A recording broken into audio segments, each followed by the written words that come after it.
नमस्कार। हाँ? आज हम पूर्वी अफ्रीका के एक बेहद दिलचस्प देश केनिया के बारे में थोड़ी गहराई से बात कर रहे हैं। जी हाँ। हमारे पास एक दस्तावेज है, केनिया, एक विस्तृत अवलोकन। तो इसमें काफी जानकारी है, इसकी जमीन, इतिहास, लोग, अर्थव्यवस्था। हाँ, संस्कृति भी। हाँ, संस्कृति भी। तो हमारा मकसद ये है कि हम सिर्फ तथ्यों को ना दोहराएं, बल्कि ये समझें कि केनिया आज ऐसा क्यों है, क्या चीज इसे खास बनाती है। बिल्कुल। और ये जानना जरूरी है कि ये सारी चीजें जुड़ी हुई हैं। सही, ये वही जगह है, मतलब ग्रेट रिफ्ट वैली जो जमीन को चीरती हुई निकलती है, और वो सवाना घास के मैदान, हाँ, दूर तक फैले हुए। और हिंद महासागर का किनारा भी। तो जानने को तो बहुत कुछ है। चलें शुरू करते हैं फिर। जरूर।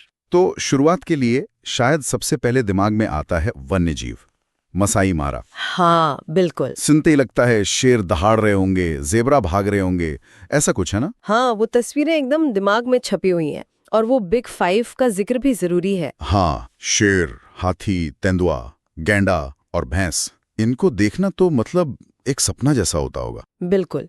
लेकिन कहानी सिर्फ जंगल और जानवरों की नहीं है। सही कहा, इसका इतिहास भी है, काफी जटिल सा लगता है। और आज का केन्या भी जो धड़क रहा है। जी, और यही तो दिलचस्प बात है कि ये सब टुकड़े अलग अलग नहीं है। मतलब केन्या का भूगोल है, उसका वो औपनिवेशिक अतीत है, यहाँ के लोग, उनकी विविधता और आज की अर्थव्यवस्था, ये सब कैसे एक धागे में पिरोए हुए हैं। अच्छा, हाँ, ये देखना होगा। हम इसी जुड़ाव को समझने की कोशिश करेंगे, कैसे वो गुलामी का दौर था और फिर कैसे आज एक लोकतांत्रिक गणराज्य बना, कहाँ खड़ा है आज। ठीक है, तो ये सिर्फ जानकारी नहीं बल्कि पूरी तस्वीर बनाने की कोशिश होगी। हाँ, बिल्कुल। तो फिर देर नहीं करते हैं, आइए इस स्रोत के सहारे केन्या की कहानी को परत दर परत खोलते हैं। सबसे पहले जरा भूगोल की बात करें। कहाँ है ये पूर्वी अफ्रीका में? हाँ, ये पूर्वी अफ्रीका में है। राजधानी नैरोबी है, जो कि काफी जानी मानी है। नैरोबी तो है ही, बड़ा शहर है। हाँ, प्रशासनिक और आर्थिक केंद्र है। लेकिन सिर्फ नैरोबी भी ही, मुम्बासा है, तटीय शहर, पुराना बंदरगाह भी है। अच्छा, मुम्बासा। और पश्चिम में किसुमू है, विक्टोरिया झील के किनारे, वो भी महत्वपूर्ण है। और पड़ोसी देश कौन कौन से हैं? देखिए, उत्तर में इथियोपिया और दक्षिण सूडान है, पश्चिम में युगांडा है, दक्षिण में तंजानिया और पूर्व में सोमालिया और फिर हिंद महासागर। तो ये लोकेशन तो बड़ी अहम लगती है, मतलब पूरे पूर्वी अफ्रीका के लिए एक सेंटर जैसा। बिल्कुल, व्यापार के लिए, परिवहन के लिए ये एक हब है। और हिंद महासागर से जुड़ा होना मतलब अंतर्राष्ट्रीय व्यापार के लिए भी दरवाजा खुला है। और आपने शुरू में ग्रेट रिफ्ट वैली का जिक्र किया था, ये क्या है? मतलब सिर्फ नाम है या कोई बड़ी चीज है? स्रोत क्या कहता है? नहीं नहीं, ये सिर्फ नाम नहीं है, ये एक बहुत बड़ी भूगर्भीय दरार है। सीरिया से शुरू होकर मोजाम्बिक तक जाती है और केन्या से होकर गुजरती है। अच्छा, पूरे देश से? हाँ, और इसने देश के लैंडस्केप को बहुत गहराई से बदला है। इसी वैली में कई झीलें हैं, जैसे नेवाशा, नाकुरू। हाँ, नाकुरू के फ्लेमिंगो तो बहुत मशहूर हैं। जी हाँ, उन्हीं के लिए जानी जाती हैं। और इसी वैली के किनारों पर ज्वालामुखी पहाड़ भी हैं। माउंट केन्या भी इसी का हिस्सा है। माउंट केन्या, जो अफ्रीका का दूसरा सबसे ऊंचा पहाड़ है किलिमंजारो के बाद। बिल्कुल वही। तो ये विविधता जो है, ये सिर्फ देखने में सुंदर नहीं है, ये वहाँ की खेती को, लोगों के रहने के तरीके को भी प्रभावित करती है। कहीं जमीन बहुत उपजाऊ है तो कहीं एकदम सूखी। वाह, मतलब जमीन ही इतनी अलग अलग तरह की है, कमाल है। अच्छा, अब जरा इतिहास पर चलें, पीछे चलते हैं थोड़ा। स्रोत कहता है 1895 से 1963 तक ये ब्रिटिश कॉलोनी था। हाँ, वो दौर बहुत निर्णायक था केन्या के लिए। कैसे? देखिए, ब्रिटिश शासन ने ही आज की जो केन्या की सीमाएं हैं वो तय की। नायरोबी जैसे शहर बसाए, रेलवे लाइन बिछाई। अच्छा, तो कुछ विकास भी हुआ? हाँ, बुनियादी ढांचा बना। लेकिन ये सब अंग्रेजों ने अपने फायदे के लिए किया था। औपनिवेशिक हित सबसे ऊपर थे।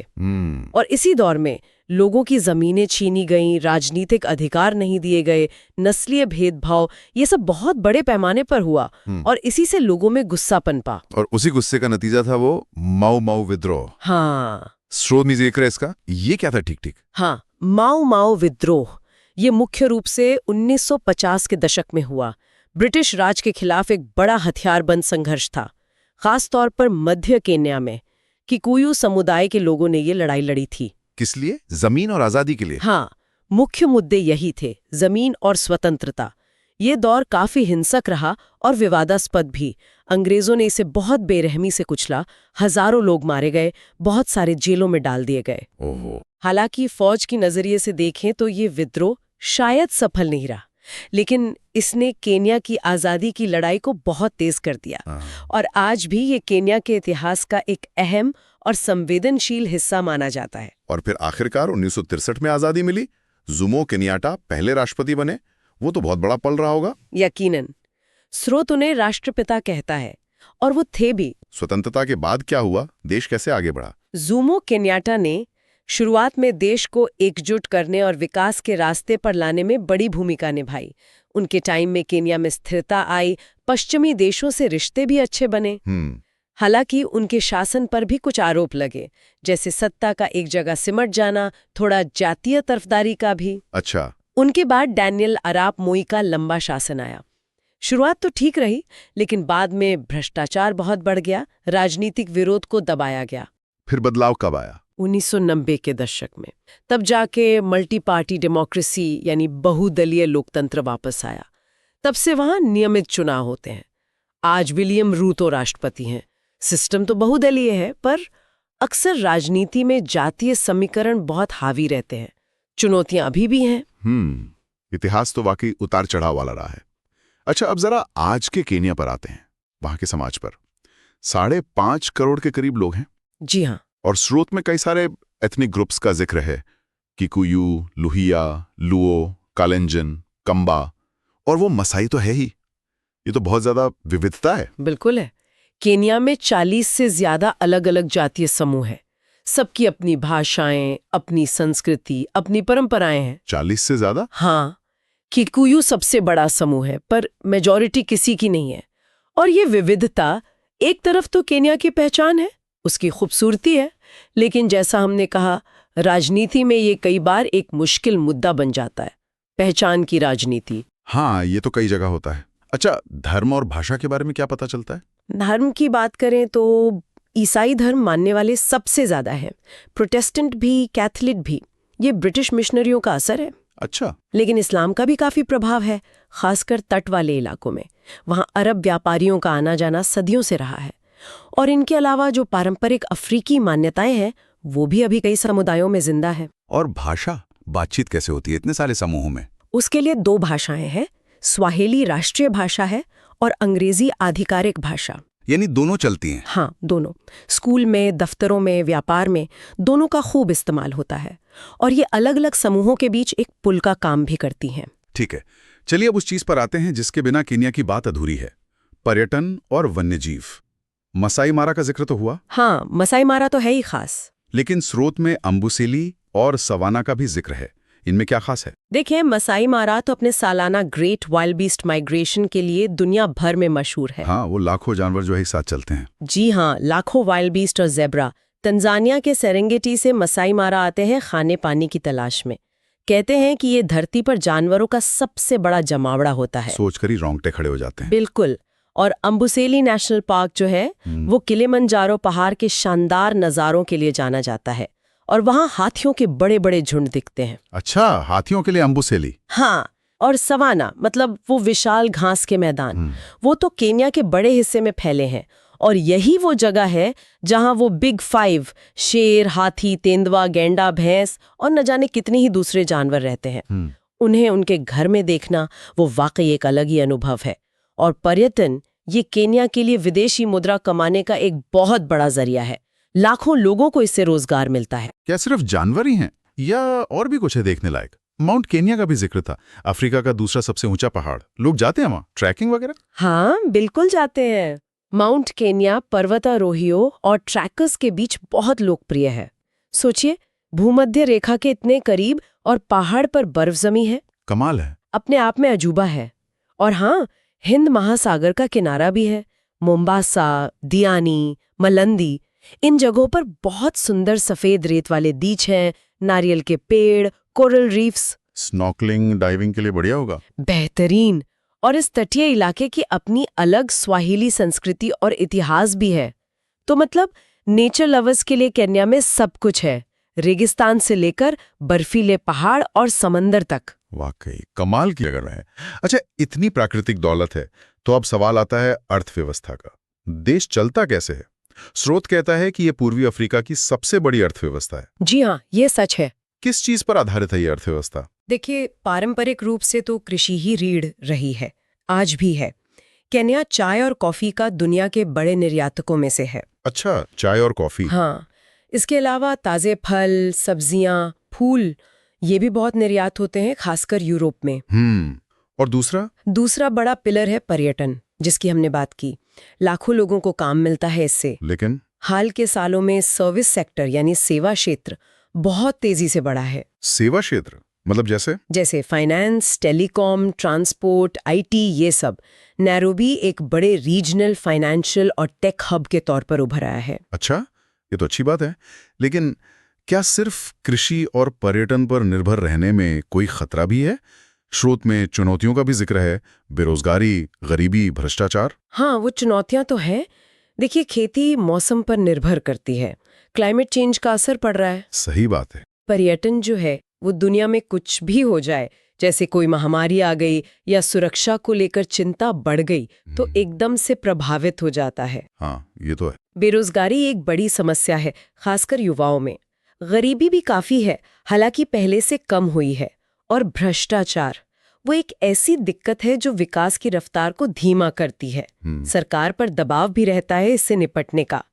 ये सारी समस्याएं आपस में जुड़ी हुई हैं। लेकिन इसी माहौल में एक चीज का जिक्र है, एम-पैसा, मोबाइल बैंकिंग क्रांति। ये क्या है? ये कैसे हो गया? एम-पैसा, हाँ, ये वाकई केन्या की एक जबरदस्त कामयाबी की कहानी है। बताइए इसके बारे में। ये 2007 में सफारीकॉम नाम की कंपनी ने शुरू की थी।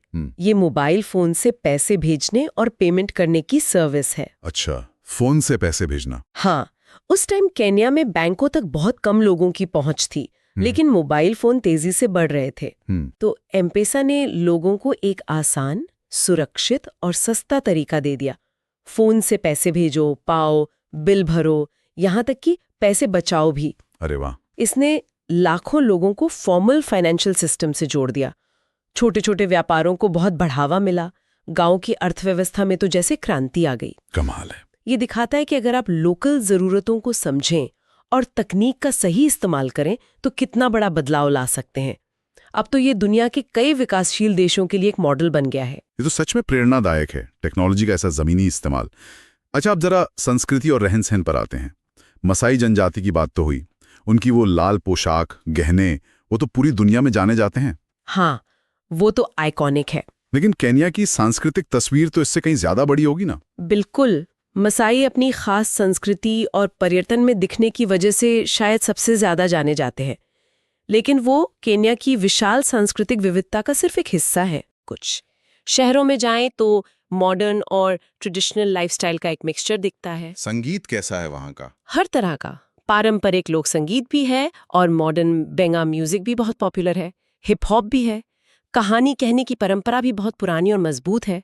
और धीरे धीरे केन्या का लिटरेचर भी अपनी पहचान बना रहा है। अच्छा। और खेल, मतलब लंबी दूरी की दौड़ में केन्या का जो दबदबा है वो तो अकल्पनीय है। हाँ, वो तो हैरत अंगेज है। ओलंपिक हो या कोई बड़ी मैराथन, केन्याई धावक ही दिखते हैं पोडियम पर, खासकर वो कलिंजन समुदाय वाले। क्या राज है इसके पीछे? हाँ, कलिंजन समुदाय के धावक कमाल करते हैं। इसके कई कारण बताए जाते हैं। एक तो ये कि वो ज्यादातर ऊंचाई वाले इलाकों में रहते हैं, जैसे रिफ्ट वैली में, तो शरीर शायद उसी तरह ढल गया है। अच्छा, हाई एल्टीट्यूड ट्रेनिंग जैसा कुछ वैसा ही। फिर वहां दौड़ने की एक सांस्कृतिक परंपरा भी है। कड़ी मेहनत करते हैं, प्रेरणा है, और ये सिर्फ खेल नहीं है, अब ये राष्ट्रीय गौरव का प्रतीक बन गया है। और कई युवाओं के लिए ये गरीबी से बाहर निकलने का एक रास्ता भी है। समझ गया। तो हमने केन्या के कई पहलू देखे, उसका भूगोल, वन्यजीव, इतिहास, समाज, अर्थव्यवस्था, संस्कृति। अगर इस पूरी बातचीत को समेटना हो तो क्या मुख्य बातें निकल कर आती हैं? मेरे ख्याल से कुछ चीजें साफ उभरती हैं। पहली बात, केन्या विरोधाभासों का देश है। एक तरफ मसाई जैसी पारंपरिक जीवन शैली है, दूसरी तरफ एम-पैसा जैसी दुनिया को राह दिखाने वाली मोबाइल टेक्नोलॉजी। हाँ, ये कॉन्ट्रास्ट तो है। एक तरफ अद्भुत प्राकृतिक सुंदरता है, जंगल हैं, जानवर हैं, दूसरी तरफ शहर तेजी से बढ़ रहे हैं, आधुनिकीकरण हो रहा है। दूसरी बात यहाँ की जातीय विविधता। ये ताकत भी है और चुनौती भी। तीसरी बात, पूर्वी अफ्रीका में एक आर्थिक और राजनीतिक ताकत के रूप में केन्या की भूमिका बहुत अहम है। वहाँ स्थिरता रहती है तो पूरे क्षेत्र पर अच्छा असर पड़ता है। और चौथी बात, ये एक ऐसा देश है जो अपनी औपनिवेशिक विरासत से जूझते हुए अपनी नई पहचान बना रहा है और आगे की तरफ देख रहा है। ये सब जानना बहुत दिलचस्प रहा, लेकिन एक सवाल मन में आता है कि ये सब जानने से हमें क्या, मतलब केन्या को समझने का क्या फायदा? देखिए, केन्या को समझना सिर्फ एक अफ्रीकी देश के बारे में जानना नहीं है। अच्छा। ये हमें बड़े मुद्दों को समझने में मदद करता है, जैसे ग्लोबलाइजेशन, विकास कैसे होता है, परंपरा और आधुनिकता के बीच जो एक खींचतान चलती है। हाँ, ये तो हर जगह है। बिल्कुल। एम-पेसा जैसी कहानी हमें दिखाती है कि कैसे विकासशील दुनिया से भी जबरदस्त इनोवेशन निकल सकता है, जो पूरी दुनिया को कुछ सिखा सकता है। ये हमें दिखाता है कि कैसे एक देश अपनी इतनी सारी विविधताओं और चुनौतियों के बावजूद आगे बढ़ने का रास्ता खोज सकता है। और हाँ, पूर्वी अफ्रीका की राजनीति और अर्थव्यवस्था को समझने के लिए भी केन्या को जानना जरूरी है। बात तो सही है। और यहीं से एक जरूरी सवाल भी उठता है, जिस पर शायद हमें सोचना चाहिए। क्या सवाल? सवाल ये कि जैसे जैसे केन्या आर्थिक विकास और मॉडर्नाइजेशन की राह पर तेजी से आगे बढ़ रहा है, वो अपनी उन खास सांस्कृतिक पहचानों को, जैसे मसाई संस्कृति है या दूसरे समुदायों की परंपराएं हैं, और अपने उस बेशकीमती प्राकृतिक खजाने को, जंगल, जानवर, पहाड़, इनको कैसे बचाकर रख पाएगा? हाँ, ये चिंता तो है। विकास की दौड़ में कहीं ये चीजें पीछे ना छूट जाएं। बिल्कुल, ये संतुलन साधना, विकास और संरक्षण के बीच ये आने वाले वक्त में केन्या के लिए, और सच कहूं तो दुनिया के कई देशों के लिए, सबसे बड़ी चुनौतियों में से एक होने वाला है। इस पर सोचना वाकई जरूरी है।